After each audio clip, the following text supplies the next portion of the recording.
मुझे माननीय प्रधानमंत्री नरेंद्र भाई मोदी के व्यक्तित्व में बहुत गर्व है। हमारे नॉर्थ ईस्ट में छोटे छोटे राज्य है, अलग अलग भाषा है, संस्कृति है।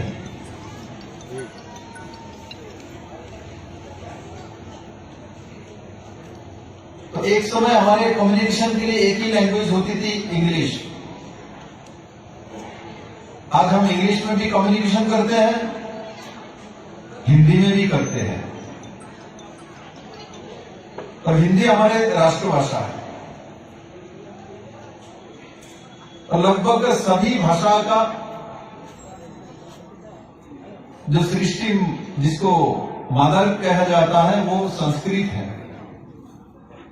भारत में जितने भी भाषा है, लिपि है, संस्कृत और हिंदी आसपास ही है, लिपि भी प्राय एक ही जैसा है।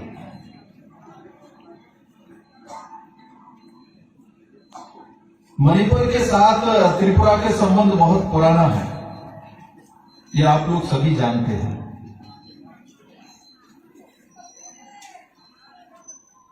और मैंने बहुत टाइम देखा, इतना मधुर संबंध राजन के समय होने के बावजूद भी त्रिपुरा में दीर्घकाल से जो सत्तासीन सिस्टम थे, तो उसमें मणिपुर हो, मिजोरम हो, असम हो, अरुणाचल हो, नागालैंड हो, सिक्किम हो, मेघालय हो, इन सभी सीएमओ के साथ पारिवारिक रिलेशन बनना, एक दूसरे का से जुड़े रहना,